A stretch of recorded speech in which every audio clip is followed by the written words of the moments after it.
This is Joyride. In this podcast series, we'll be exploring some of the most iconic cars in history.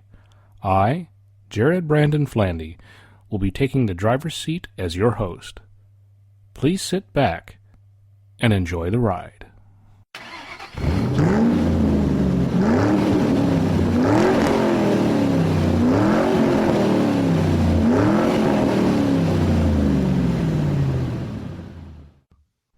Well, welcome back to another episode of Joyride.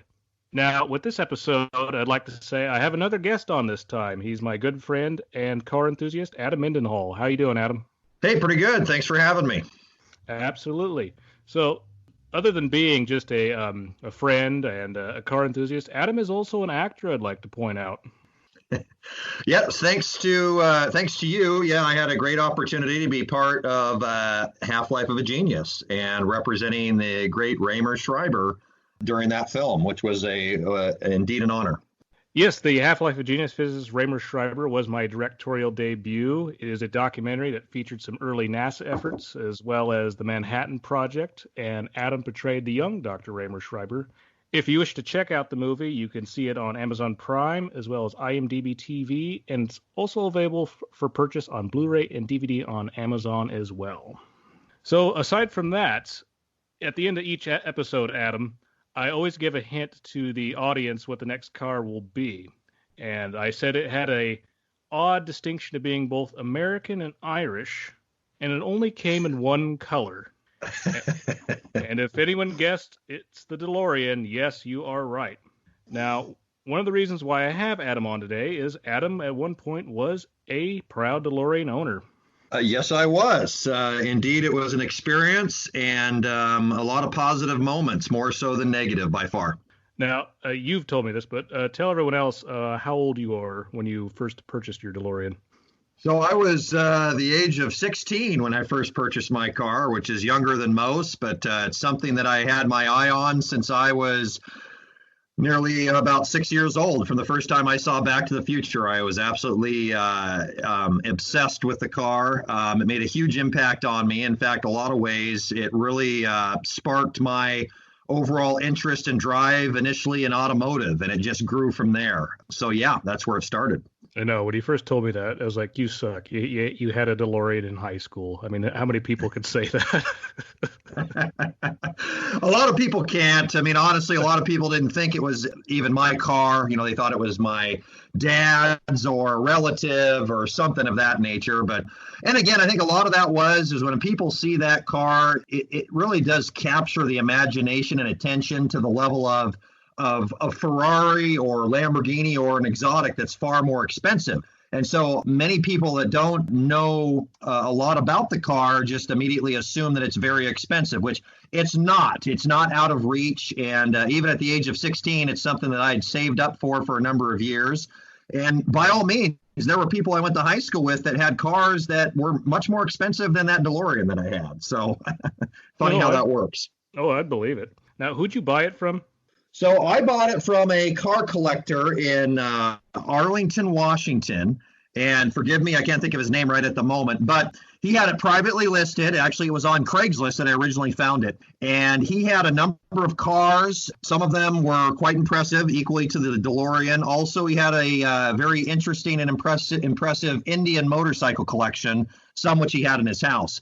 Anyhow, he was the third owner of the car. And it had only 10,750 miles on it when I purchased it from him. Wow, that's not a lot. Now, we first met, probably 10 plus years ago when we were both working for my dad's company. But we've had this discussion. I think we met actually before when I was you would have been 19, I would have been 10. But I think I remember me and my brother were talking to you when you were driving your DeLorean down good old 3rd Street in McMinnville. Early 2000s. Indeed, the more I know we've talked about this a number of times, but honestly, it does spark a memory because I do remember being parked on 3rd Street and a couple people, it would have been you much younger at the time, and your brother approaching me and asking about the car. And yes, I mean, it's crazy. You know, it's like an episode of The Twilight Zone. Who would have known years down the road we would have met later and so forth and became friends. But honestly, I do vaguely remember that. And the more I think about it, the more details come together. I know. I do remember that you had another younger guy with you, and as you drove off, he gave us a hang 10 out the window, and you said, "I think that was Chad Murrow." In fact, I'm almost absolutely certain it was Chad, because and it would have been a rare time. And in fact, that time on 3rd Street would have been the first time that I brought the car down to Oregon. And I did indeed take it to Chad's house and took him for a ride. And one of the places we did go was 3rd Street, McMinnville. So I'm pretty certain that's exactly who it was in the car that day. All right. No, that's a good start to things. I'd like to remind everyone out there that's listening is that due to we're having to practice the social distancing because of the coronavirus. We're all doing this remote via Skype. But as I've said before, we're doing what we can. So that's just about the end of it there. So, all right. Are you ready to hear the story of the DeLorean, Adam? Indeed, I am. Please proceed. Okay. Now, this was my idea when I first started with this, and you and me kind of talked about this before we sat down to do this, is that a lot of these DeLorean stories, most of what they focus on is the whole cocaine scandal. And I've always been disappointed with that because that's just such a small fraction of what happened. It really is. I think it's just so it's overshadowed by that scandal due to John DeLorean and his essentially celebrity status at the time. He was such a high-profile person, and the people that he interfaced with were as well, especially his wife.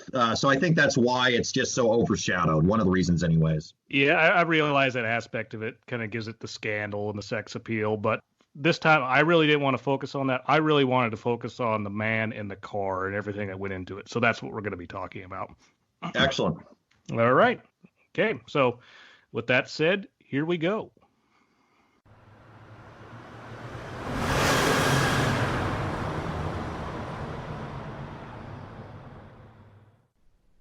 The DeLorean blasted its way into existence in the year 1981. However, this is only one small fragment of the DeLorean story. The origins of the legendary stainless steel car would begin decades earlier and ultimately was the dream of one man. John Zachary DeLorean was born in Detroit, Michigan on January 6, 1925. He was the son of Catherine DeLorean and Zachary DeLorean. His mother was of Hungarian origin, and John's father was a Romanian immigrant who would eventually settle in the state of Michigan. He had very little formal education, which prevented him from securing a skilled job in the United States. He would eventually become a union organizer for the Ford Motor Company. So, John's already off to a good start. He's in Detroit. We all know what's going to happen now. I mean, at that time, you're bound to get involved in the car industry because it's just at its heyday at that point. It is. Yeah. So John was the oldest of 4 sons the DeLorean couple would have. Unfortunately, John's father was an alcoholic and was known to have been abusive to his family. The DeLoreans would divorce in 1942. With time, Zachary would move into a boarding house where he would eventually die from his drug addiction. So, yeah, not the best start in life for him, I think. Indeed, it was not. Yeah, he had definitely very, very meager beginnings. Yeah, and when you kind of hold this in consideration, you can see why he was so driven when you think about it, even to like a reckless level. I think that's a hallmark that's found with a lot of great people. Many of them came from meager beginnings or nothing. Henry Ford is a prime, comparison in a lot of ways. And again, having that hunger is what causes them to have the drive. No, exactly. I've always wondered for years, like, what is the origin of the DeLorean name? Because aside from the car being cool, I mean, just the guy's name was cool. So I had no idea that DeLorean is a Romanian name. So, yeah, there's a little fun fact for you. Oh, interesting. I actually didn't know that. Yeah. So the DeLorean children would live with their mother in cities such as Los Angeles before they returned to Detroit. During his growing up years, John harbored a desire to become a musician. His musical abilities would provide him the opportunity to excel with his studies while in high school. But being from the Motor City, he would eventually become attracted to the automotive industry. Now, that I didn't know either. I had no idea that he dreamed of being a musician at any point. That is another really interesting fact as well, yes. I'm not sure what he played, but I guess whatever he did, he was really good at it. I mean, that's how he got into a really good school, just because he played so well with the different bands he was involved with. Indeed. After high school, he would attend a university where his engineering prowess was starting to become apparent. However, his time in college would be disrupted when he was drafted into the Army during World War II. He would serve for 3 years before being honorably discharged. When he returned from the war, he discovered that his mother and siblings were not doing financially well. He returned to college, but also began working for Chrysler part-time in order to help his mother and siblings during this difficult period. Now, that's pretty common these days, and unfortunately, it might come even more common with the possible recession coming up, but he had to have been I think he did something very noble there, but he had to have gotten some flack for, still living at home and trying to help his family at such a young age. Oh, no doubt. Especially that generation, you think they were even more so of, get married, have children, that kind of thing, and not the reverse, So yeah, by all means. Yeah, there's that whole you got to be a man type thing, but yep. So in time, John finally completed his degree in industrial engineering. After graduating, he would secure employment not with Ford like his father, but instead with Ford's largest rival, General Motors. I'm sure Dad was not pleased to hear that. No, not, especially not where he was from. No, exactly. But he probably did it on purpose for all we know, since his dad was not a very good father. It's like that was the ultimate F you, Dad. I'm going to go work for GM. Yeah, really. It would have been. And in that era, especially. So yeah, I mean, if anyone doesn't know back then, I mean, it still is now, but you have Chrysler and the big three, but it really was Ford, GM. Those were the titans of the business back then. So it was a just very strong divide. It truly was. It absolutely was. More so by far than today. John would quickly rise to the ranks at GM. During his tenure at GM, he would invent the concealed windshield wiper and the modern radio antenna for cars. I had no clue. I did not know he did that. Wow. Yeah, the antenna feature, actually, that's also interesting. I wasn't aware. His engineering skills gathered the attention from the executives of the company to the point he was offered to be head of one of the GM divisions. Now, from what I understood, it usually took you years to be the head of a GM division. You were like ancient old by the time you got there. I mean, you were probably not just almost retired, but almost dead, pretty much. And he did it in a very short time. Yeah. Yeah. Consequently, at 40, he became the youngest division head in history. Gosh, that really is something when you think about it. Wow. Yeah, the amount of time it takes, an average person back then to climb the ladder. Look how quickly he did it, and again, just being of that age, I mean, having that kind of drive, that says something. And aside from that, too, on top of it, they basically told him, you can choose any division you want. They just didn't say, oh, you're going to be in charge of Buick or whatever. And so they went, just pick one. GM's business strategy was to offer a car brand to the consumer that would fit any lifestyle or pocketbook. Early in life, you'd start by owning a Chevrolet and hopefully be able to afford a luxurious Cadillac later in life. Pontiac, on the other hand, at this time, did not have a brand identity, at least a strong one, which is why John chose this division. He saw this as an opportunity to show the engineering abilities that got him the job in the first place. It's funny, this sounds inspiring, but it's kind of funny to think that Pontiac's not even around anymore. It is, and they were such a contender and a label back then. I mean, what an established brand it was for many years. And now, I mean, yeah, today it's really crazy to think. I mean, it's just people today wouldn't even know what's Pontiac. Any of the young people coming up today, not seeing that or being around of age, wouldn't even know. Yeah, and Pontiac, I can't remember the exact year, but it got phased out during the Great Recession when GM was going through all the financial problems. And back then, from my understanding, is that all these different brands of GM, they all use the basic parts componentry, but they all were pretty autonomous from each other. Yes, yeah, they were. It has changed quite a bit, actually, in that fashion, where things are much more specific to the model today.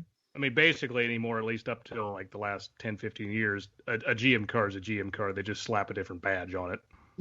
Yeah. Pretty much, Pretty much, yep. So John's landmark project during this period is when he took a Pontiac Tempest and dropped a powerful V8 engine into it. This car would be known as the Pontiac Gto. Although this title is debatable, the GTO is considered to be the world's first muscle car. Yeah, that is a big debate, and it kind of made the biggest impact. I mean, people can talk about that all day, of course, being the first and not the first kind of thing, but it really did make an impact because the average American consumer could buy a car that looked like just a regular car, but have that kind of power plant in there. And again, the performance spoke for itself. So that was a really big deal of its time. Now, I may have seen one at a car show at some point, but it doesn't really stick in my mind very well. Have you ever seen one? Yes, I have. I've seen a number of them with and without engines, but I have seen the actual era of Pontiac that John DeLorean had dropped that engine in. Yes, I have, and it's interesting. I mean, it's when you see ones that are unmodified, that they're just bone stock. They do kind of speak for themselves. I mean, again, not having that extra flash and just. I mean, it was a good-looking car, especially for its era, and it maintained the subtleties of a regular car, but having that performance. In a lot of ways, it might. I mean, some people might consider it being one of the early sleeper cars, just because of the option that was available there with that power plant. No, that's all very good points. So consequently, the car sold incredibly well, and Pontiac and Chevrolet were selling over 3 million cars by 1971 to John's leadership, which from my understanding was a lot more than Ford was at that time. Wow. Yeah, so once again, like, F you, Dad, for the second time.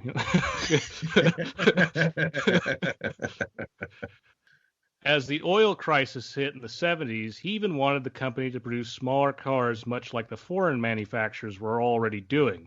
He even called out GM for the poor quality of some of their products. Now, I thought this was particularly inspiring because I think this is where the American automotive industry has really hit its first slump, even long before it has in more recent times. They just can't get in their mind that you can build a small car, that everything has to be huge for this market. Yeah, I don't. It's hard to really pinpoint why that is, but that certainly has been the ongoing trend for years. And in my personal opinion, I'll just throw it out there. I think it's current day. It's otherwise ruined models that would be good cars just by the inflation of the size, or just again, things are overdone, I think, in a lot of ways, to where they could be done more slimline, and instead it's the super size me, the bigger, better deal, and it's not always the better look, in my opinion.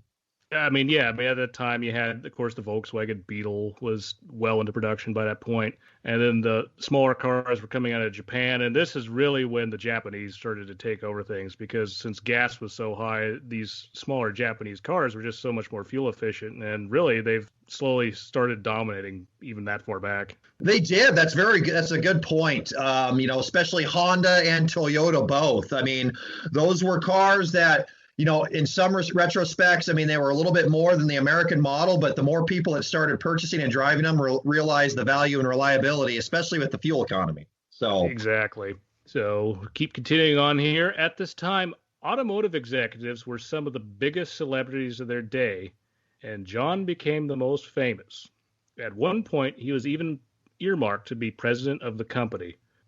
Yeah, that's a good, interesting observation. Anyways, I don't know if it falls into the realm of politics or just, again, you think back then people had radio and TV. They didn't have all the social media we have today, right. And yet in a lot of ways they knew more about these people than we do today. So it was just interesting how things were kept in the spotlight, and I think it was just a focus on certain things, maybe, for example, I mean, automotive was a very driving force, and there was a lot of continuing change. And I think maybe as a result of that, it was just more coverage in the news, where today, we hear more about things we probably care nothing about more times than not, than things we might deem and more important or relevant. So. Mm-hmm. And I talked to my mom about this because, she was around back then, and I went, Did you know? I mean, like, I'm not talking about the car and the cocaine stuff. Did you know about John DeLorean before that? And she went, "Oh yeah." I mean, everyone did. I mean, that's just how famous he was, and he wasn't a movie star or anything like that. He was a guy that worked for GM, which I just think is astounding. It really is. I mean, Yeah. and that goes to say, shows, that says something. I mean, he didn't have to be a person that was a gearhead or, directly into automotive per se or motorsports. You just heard about him because he was that wide. He was, that well covered. One of those individuals. Also, by the way, as we keep getting deeper into this, the name DeLorean is used a lot. I mean, you have John DeLorean, DeLorean Motor Company, the DeLorean, the different family members that have that name. So I'm going to start referring to the car as the DeLorean. I'm just referring to him as John to keep them clear and separate. Is that all right? Yeah, that's good. I think that'll really help with the focus because you're right. It is extremely overdone in the subject matter just naturally. Yeah. So as John was becoming more successful with his inventions, he began to reinvent himself.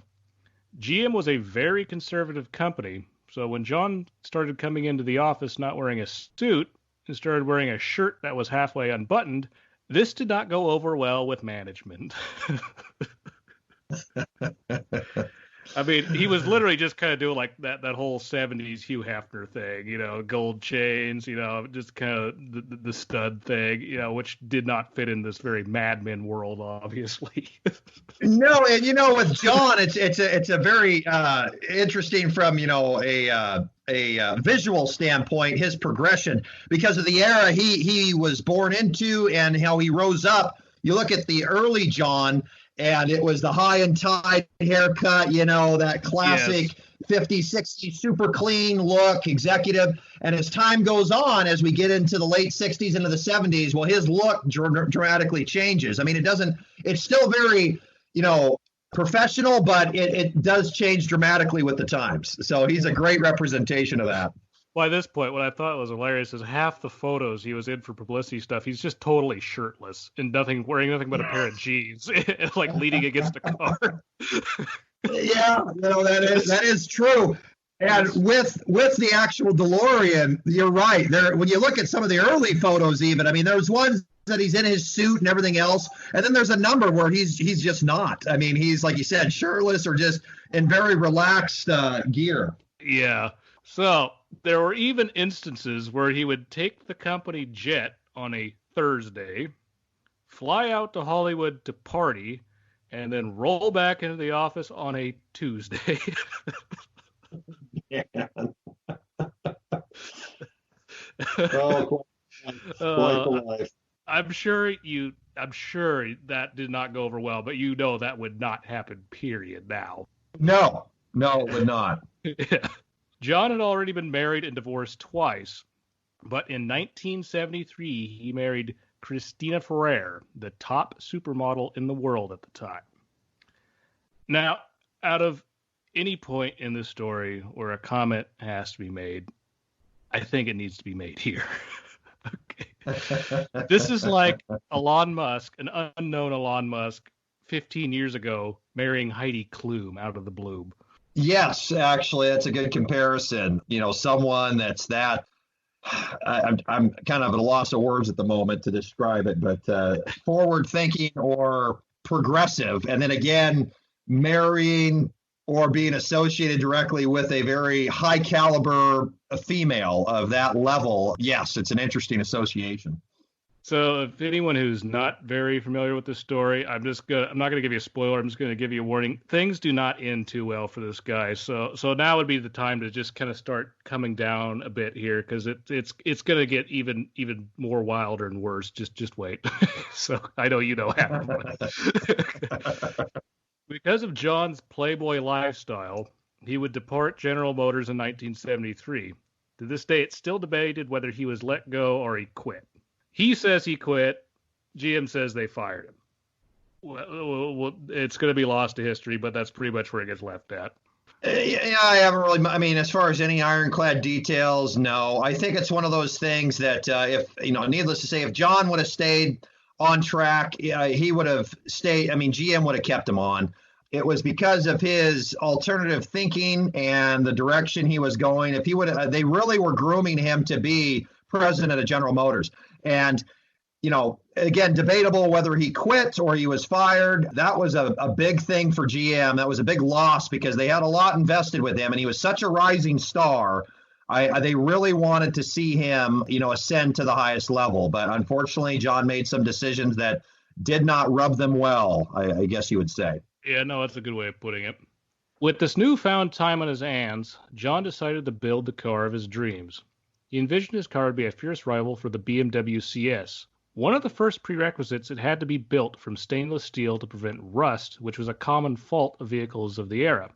In 1974, he approached the design house of Ital Design and insisted Giorgetto Giugiaro would be the one who styled his new car. Do you know much about Giugiaro, Adam? I do, to a point. He did design a lot of amazing body styles, especially for Ferrari, to my understanding, and some other car makers. So he was a very choice designer, needless to say, and very futuristic, you might say, as well. Definitely out of the box.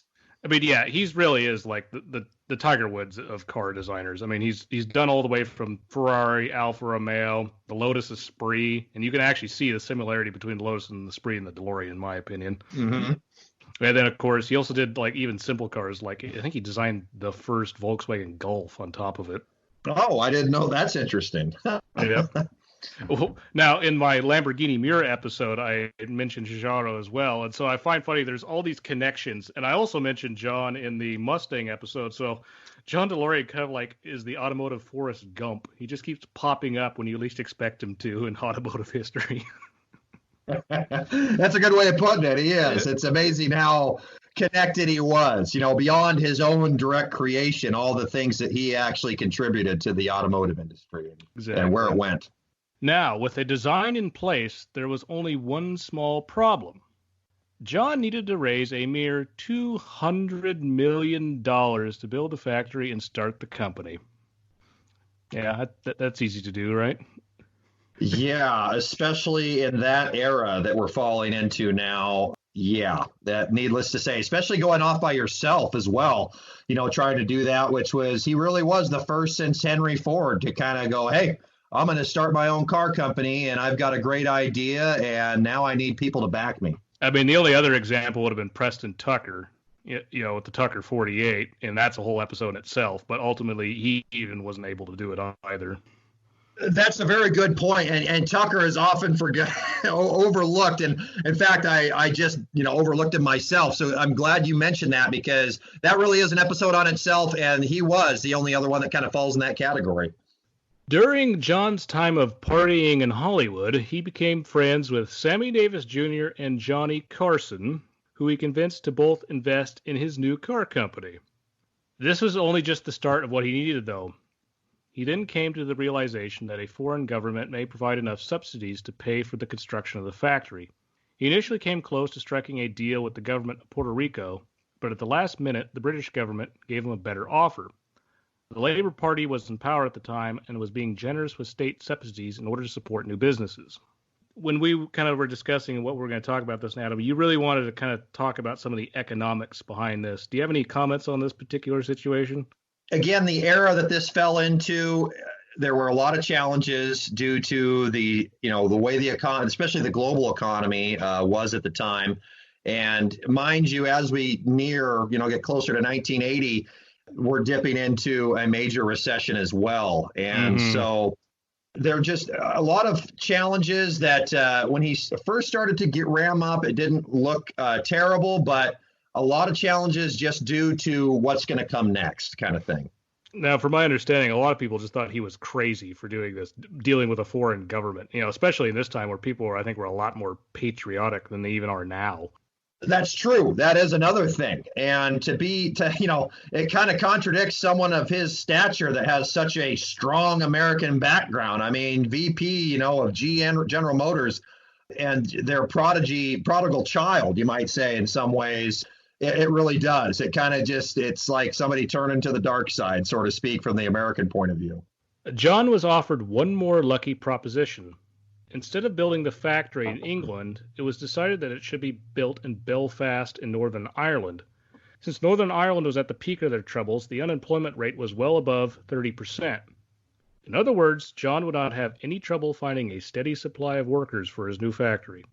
And that was definitely a major a major appeal to that particular area, and putting manufacturing in was just the willingness of the people, and the again, willingness of the government to allow manufacturing to come in to boost their own economy. So that was definitely a great appeal.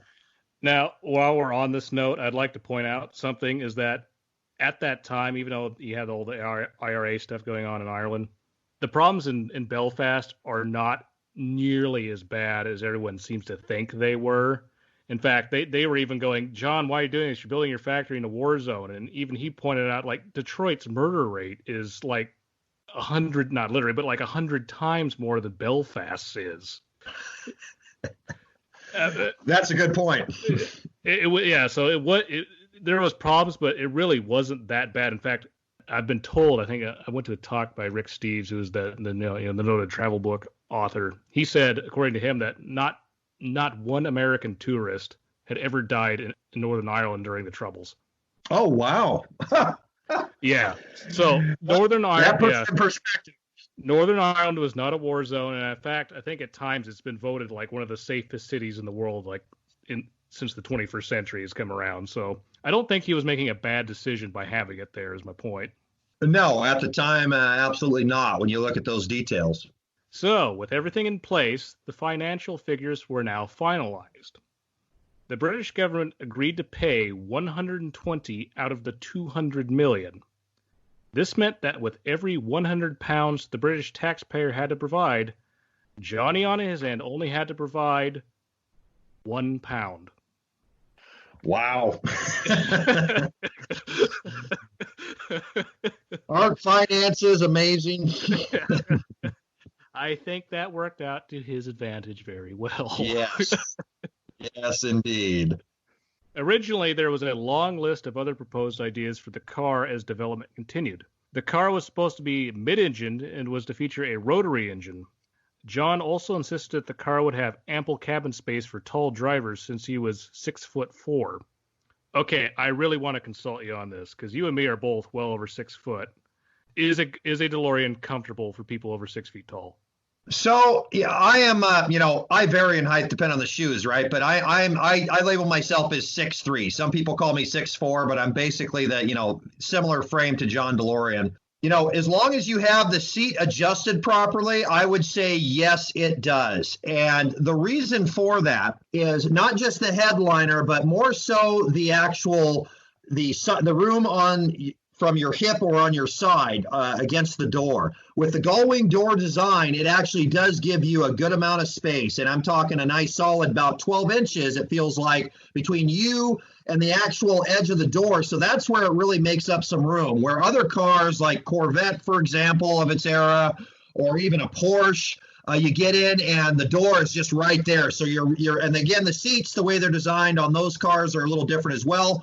But you feel more just kind of crammed in, where the DeLorean, it's hard to kind of explain. You got to sit in one to experience, but with that gull-wing door design, it really does open things up on the side, from the side room that you have, and you're able to shift around and move more so than you would in other cars.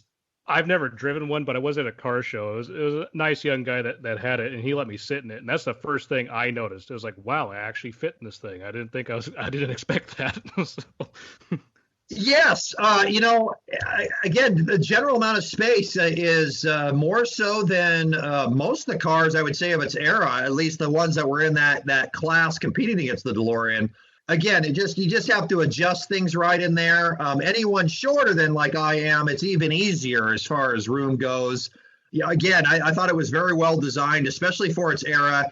And the interior, it's pretty well contoured, where today sure, I guess some people would say it's dated to a point, but still not as much as the cars of its era by any means. The DeLorean was definitely a car apart on its own, especially with the way it was designed on the interior. No, you're right. Especially with a lot of older cars like that. I think I have sat in a Mini Cooper convertible, and literally I couldn't drive with it with the top, covered because my head literally stuck above the entire windshield as we were Oh, going. yes, absolutely. Yeah. So, as the development of the car progressed, most of these original ideas had to be thrown out. The rotary engine had to go, and the Cologne engine from Ford was the next choice. Eventually, this was also omitted, and finally the chosen engine would be a joint Peugeot, Renault, Volvo engine that was not in the middle, but in the back of the car. And I've heard that's been referred to as the PRV engine, right? Correct. That is the PRV6. Yep. What now? Did any Volvo vehicles use that as well? Yes, and we'll have to add back in the model, but yeah, that was featured in, I think it was the Volvo 260, if I'm not mistaken. And that was a car that traditionally is a 4-cylinder engine, and that V6 was put right in the front. And I think those were available on Volvos from 1980 or even 79 perhaps to 84, somewhere around there. So there's another fun fact for everyone. The DeLorean featured the same engine that was also in some Volvos. I wouldn't have guessed that. And a Peugeot and a Renault. Literally identical. But the only differences on that setup are the airbox, just because of the different engine compartment design. And other than that, it's the identical engine. I mean, all the parts are interchangeable. That's really the only big difference on the two. So the one thing that did stay, though, from the original design was the gull wing doors. And that is probably, if anyone has not seen one, that's probably the most noteworthy feature of the car, of course. The doors that both come out on either side. Absolutely it is. And I think the DeLorean, till this day, is still the most well-designed gull wing car, just with its proportions. And now that's probably a biased point of view because I'm a former owner. But there's a number of cars that do look good. You know, the Mercedes-Benz 300 SL Gull Wing, that's one of the most iconic early ones. You know, the Bricklin SV1, you know, that's more of a Corvette kind of silhouette car design. It had gull wing doors as well, but the DeLorean, they did it right. That designer truly designed it very well. The car was originally going to be called the DeLorean DMC-12 because the cost of the car was going to be $12,000 in order to be affordable. But because of the design changes and early production problems, the car's price skyrocketed.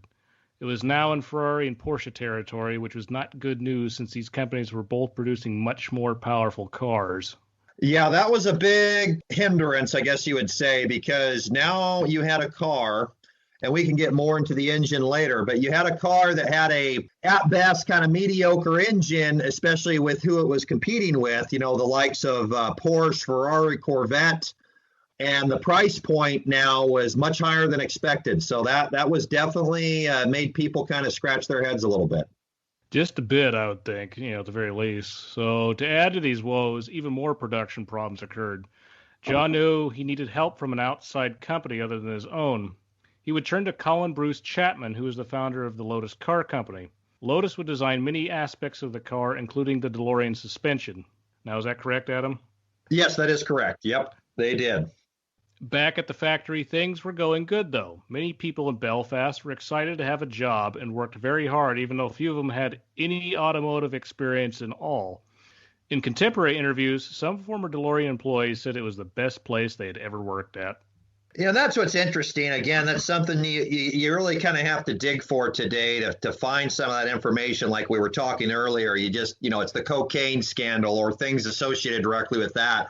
And it takes you askew off the core, story when it pertains to production and just the car itself. Forget the scandal, trying to separate the two.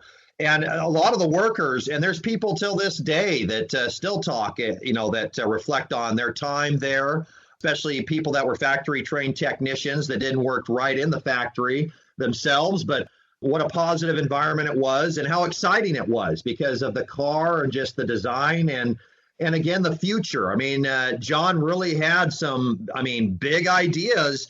And before things started to fall apart, there was a lot of indication that it was probably going to be going that direction. I mean, I hate to throw someone like Howard Hughes in the mix, but a lot of people that worked for him in his golden age, it was an exciting time because he was so progressive. And it's just like, it was fun to be a part of something so forward thinking and unlike anything else. No, I think so. And everything I've heard, John had a bit of an ego. I mean, that we can't really brush over that. He wasn't exactly a saint, but from what I had heard in some of these interviews, I mean, he was very personal with the employees still. Like if he heard 6 weeks ago that someone was going to have a baby and they had the baby, he would go to that person in the factory and shake their hands and go, congratulations, that whole kind of thing. That's a neat old school thing that's lost, I think, today, with people of his level or comparable today. They're more so a picture on the wall of an office or a building somewhere or a boardroom versus there's the person, actually making personable engagements with their employees. Yeah, and I think that's something that definitely needs to come back, to say the least. I agree. The corporate model today has lost that. Yep. So with Lotus assisting, the DeLorean parts management team was now set up in Coventry, England, the automotive center of the United Kingdom. With components in mind, it was suggested the car should have electric windows. The gull-wing doors proved to make this difficult. This is why the car features the infamously small electric windows. Now, since you've had to deal with this on a daily basis, what is life like with those tiny little letterbox windows? It's quite interesting. They were nicknamed the toll booth window, essentially, especially for all the toll booths that you encounter over in Europe if you're driving the car in the countryside or so forth. And so it works well in that respect. But, you go to like a drive-through, any drive-through restaurant to get any type of food, especially a drink, it just doesn't work. In fact, most DeLorean owners, if you're behind somebody at a McDonald's or Burger King or something in a DeLorean, they open their door to get the food. You have no other choice. It's just easier. And it always sparks conversation, needless to say, with the people handing the food or drink off to you because of the car itself. It's always entertaining. I bet that's hard to a certain degree because it's like you want to be supportive because they're excited to see the DeLorean, but you're just like, I just want my hamburger. Can I go now, please? Exactly. And so just to kind of not to go off on a tangent a little bit, but the window thing is very interesting. In fact, DeLorean had made the choice to go with electric to, entice more features. And again, it was a challenge with the gull-wing doors. But again, to be more competitive and to offer those features, because that's what other cars that were in that bracket, I mean, they featured electric windows, for example, and he wanted to compete with that. Originally, it did not have electric. It had sliding windows, and it was a different design. And the sliding windows were much more functional in the respect of if you were at a drive-through, there was enough space with that gull-wing door design, with that sliding window, to get food in and out. You wouldn't have to open your doors. And so that greatly reduced the functionality, even though it's electric, which, again, to offer more features made sense. But as far as the usability and function of that window, it reduced it dramatically. Well, at the time, electric windows were considered a cool thing. It wasn't standard by any means, It wasn't. And it's interesting because if you look at the early DeLorean prototypes, like the 1976, it features those sliding windows. Now, as you get later down the road, he had more prototypes that basically reflect the production model itself. I mean, almost identical. And in 1980, some of those final prototype cars before the actual production model, they still featured that sliding window. In fact, I had an opportunity to purchase one of those cars before I bought my car. And hindsight's always 20/20. I could have purchased that prototype DeLorean, which wasn't in as good a shape, but it would have been for the same price. And today's value, it would have quadrupled. That thing's worth a lot of money today, and you can't find those prototype cars. So mind you, this is going back a few years, 1999. And I remember looking at the car, I believe it was either in California or Nevada. And it was in running condition, but it had some disrepair in the interior and so forth. But it was one of those true 1980 last prototype cars. And it's really neat because it featured those sliding windows still. So that's a whole other thing. A whole other thing. All right. So John had the intention to produce the car or to get it ready in 2 years. Instead, it would take him 5. The DeLorean was supposed to debut in 1979, but it would not until 1981. When the first cars would be available for purchase. In order to bolster some needed attention, the DeLorean Motor Company would make a deal with American Express. Now, what was this deal with American Express, Adam? So the American Express promotion, again, I forget some of the fine details, but they had produced three 24-karat gold plated DeLoreans, which also featured a custom brown leather interior and dash to match. And it was a promotion in regards to boosting people, to get their credit cards and banking, go with them. You could actually win one of those cars. One of them was kept by a bank in Texas to put on display. In fact, they were one of the main banks to help promote that promotion when it came out, to house that. And the other two are in private collections today, but I believe, and we have to look at the facts again, I believe only two actually went up to be won by people. And I'd have to look at details. I can't remember if they ever were. I think they ended up just going in private collections after the fact. So as things continued, unlike Elon Musk with Tesla, John was not known to be very hands-on with his company.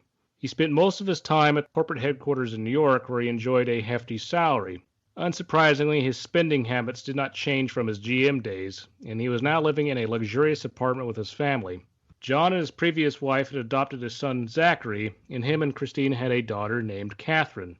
When the car was released in '81, it received rave reviews for its stylings, but got mixed reviews in other ways. For example, the first model year had a small alternator that could only produce 80 amps, which caused the battery to die early. As a result, many customers would become trapped in their cars since the gull-wing doors required electricity to open. Yeah, that is a little fun fact right there. I would not be happy if that happened to me right when I bought it, like within the first 3 days. I'm stuck in my car. No, needless to say, not. Yeah. Things did not improve, though. Because of the constant production problems, the company started to hemorrhage financially. By 1982, the company was near the point of bankruptcy. The Conservative Party in Britain had taken power and was not as generous as the Labour Party had been with subsidies. John became desperate for money. Via a social connection, he was able to become involved with a high-level cocaine operation. All right, we got to talk about it a little bit. It's part of the story. Yep. So. In October of 1982, he met with other cocaine dealers at a hotel.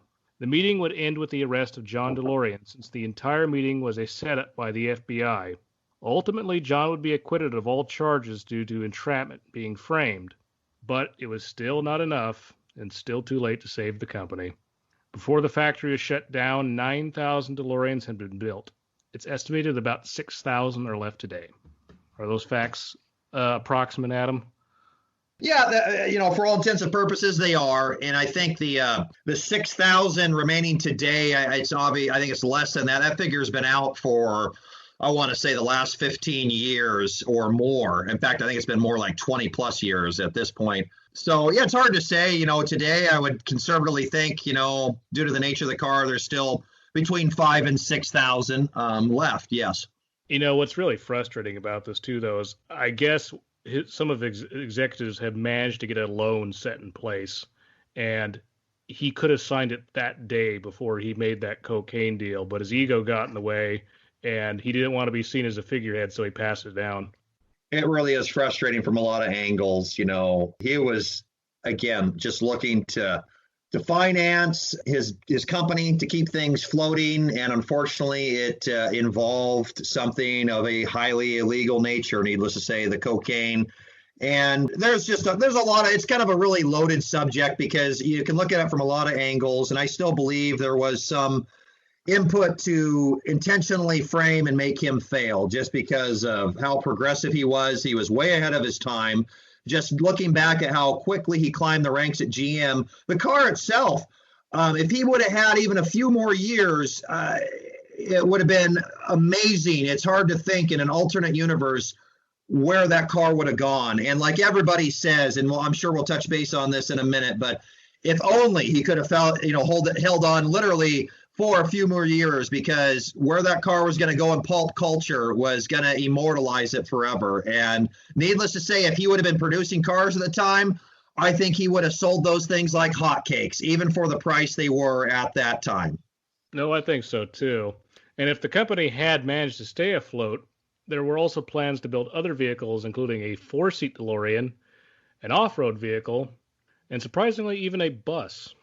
Yeah, the bus is interesting. I've only heard about that a couple times vaguely. The four-door going car was also very interesting. There's a lot of concept art. Now, there's people that have actually basically stuck two DeLoreans together and made a four-door car. In fact, I think the individual, you can look him up on the internet. You can just Google it. But the individual that did that originally also made a DeLorean monster truck as well. So pretty interesting stuff out there. Yeah, I've seen that picture. Yeah, the monster truck. So, fortunately, the company does exist in one way to this day. Stephen Wen from Liverpool, England, would buy the DMC name and the remaining parts inventory and formed a new DeLorean Motor Company in 1995 based out of Texas. They've been building refurbished DeLoreans for a number of years, but there are also plans of returning an updated version of the car back into production. Now, I know they've been working on this for years. Have you heard anything, if they got any further with that? You know, I haven't heard anything definitive on, like, what's the date. I know you can still purchase cars one-off. As far as having that entire production line done, I am not sure where they're at. I haven't really heard anything different than what you just said. But you can still purchase one that's essentially a new car. It was built from remaining parts, from ground up. There's upgraded options. For example, those engines were considered dogs in a lot of ways with the 130 horsepower engines they had. Today, if you were to order a car, they can produce the same car naturally aspirated with an upgraded camshaft, higher performance, around 200 horsepower, I think is what they offer today. It's the same engine, just higher power output. And they fix all the problems the cars had with the overheating, electrical issues. You essentially get a new car, and in the best way possible, the most upgraded functioning DeLorean you could have today for a price, mind you.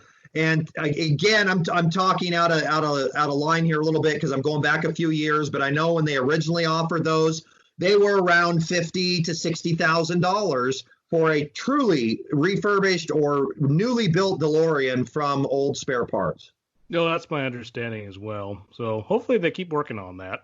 Yeah, hopefully so. It'd be really neat to see because it's amazing how many parts were left over. So it would be really great to see those go back into production and build what they can out of the remaining parts.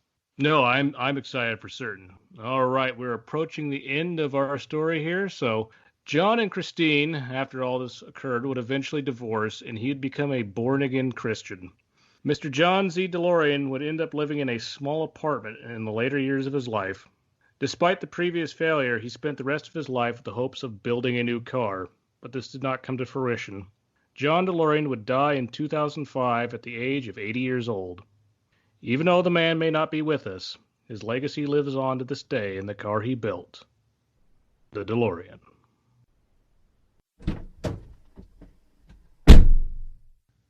All right, so what did you think of that story, Adam? I think it was, a good synopsis, essentially, from start to finish, the rise and fall of John DeLorean. And again, just the legacy the car leaves behind. Again, that could be expanded on, needless to say, but really kind of a good breakdown and something that focuses more on the character himself versus the overwhelming abundance of the cocaine scandal, which most people think of or hear about when you initially look into John DeLorean. Oh yeah, I mean, yeah, there's lots of little extra tidbits that you can keep going into. I try to make these relatively concise, so that's why I kind of cover those topics. On that mind, though, in some of these episodes, I'll talk about the movies that cars are featured in. So when it comes to the DeLorean, let's just get the big elephant in the room out of the way. I mean, if anyone has no idea what we've been talking about, it's the car from Back to the Future. You couldn't put it more simpler than that. I mean, if even people that weren't born in 1995, their parents or their grandparents have shown them that movie now and should know what that is. I mean, that's the thing. That movie, it's aged extraordinarily well, despite being from the 80s. I mean, I've hardly met anyone that hasn't seen it.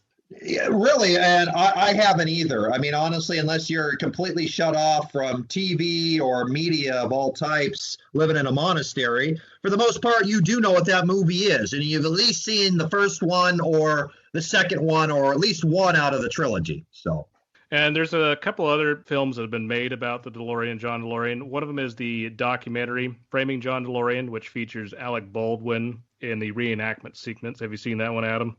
Yes, I have. And, that one I thought did an excellent job with the car itself, just with the visuals of the car. I mean, there were people that had the prototype cars in their private collections. They were brought back for the film. And so from a cinematic point of view, I thought they did a great job. It's worth watching. Alec Baldwin, I thought, did good for Alec Baldwin. It's hard to get a person that looks identical to, the person you're trying to represent, and that in this subject, it was John DeLorean. I think he struggled a little bit with the height because John was a tall guy. And when you saw John DeLorean walking amongst other people, he definitely stood out. But overall, I thought it was a fairly well done film. No, it is kind of similar to the one we both worked on too, where it was a documentary, but we got those kind of more elaborate, reenactment scenes in there too. So I appreciated it for that respect. Yes, exactly. The other one that was made very recently was the film Driven. It was not a documentary; it was a narrative film. Now, in that one, I was particularly I liked Lee Pace's. I mean, I thought Alec Baldwin did a great job too, but I also like Lee Pace's performance as John. Yeah, I would have to say I like Lee Pace's performance a little bit more.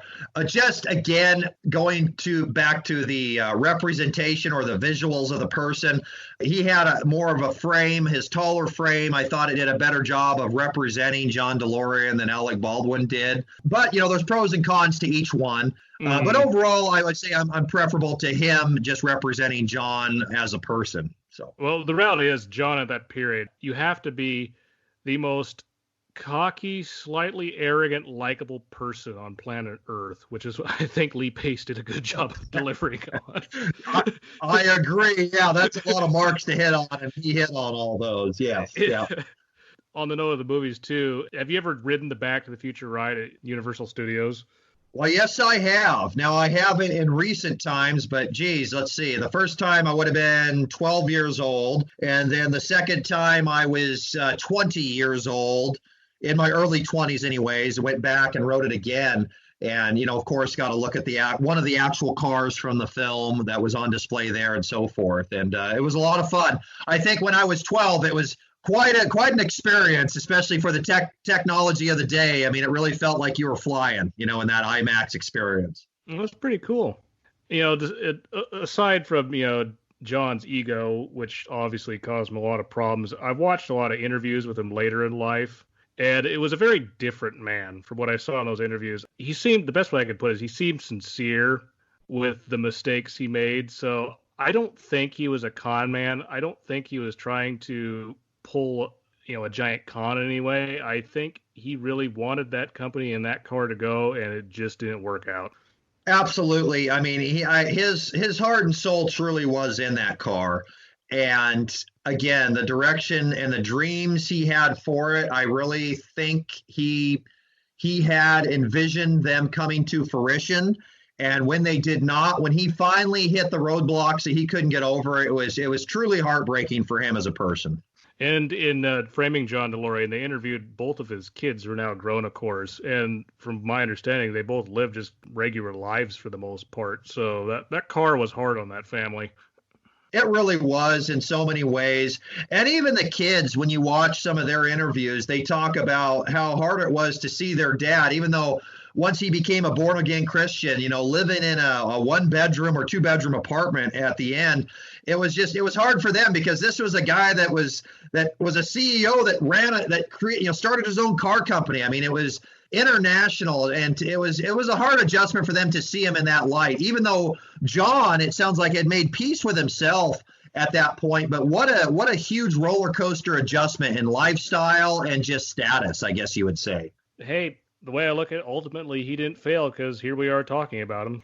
Truly, that's one of the things, and this car is in many ways a loaded subject, but it's one of the few vehicles or few things from automotive history that truly, I mean, even John himself, I don't think, would think that in the year 2020, we'd still be talking about that car from 1981 to 83. And that really truly does says something, that it's immortalized in the fact that it still captures people's imagination today, whether you've seen the car or not. What's interesting about this particular car, again, there's certain things that date it to its 1980s era, the tail lights, the headlamps, for example. But aside from that, it truly is one of those designs that captures people's imagination and turns heads today, no different than it did when it came out in 1981. You couldn't have put it any better, Adam. So with that said, I think we're going to start wrapping things up. I just want to remind everyone that this is the season final for the season 1 of Joyride. So I think this was a pretty special one to do it with. By all means, tell anyone you know about this podcast so we can keep it going, as I usually like to say at the end of these. Also, by all means, check out the Half-Life of Genius physicist Raymer Schreiber. That is on Amazon Prime, as well as IMDb TV, and Blu-ray and DVD on Amazon as well. And most of all, thank you, Adam, for coming on to the show and giving all your expertise about the DeLorean. Absolutely, and thanks for having me. It was a pleasure. All right. With that said, thanks much, and stay tuned.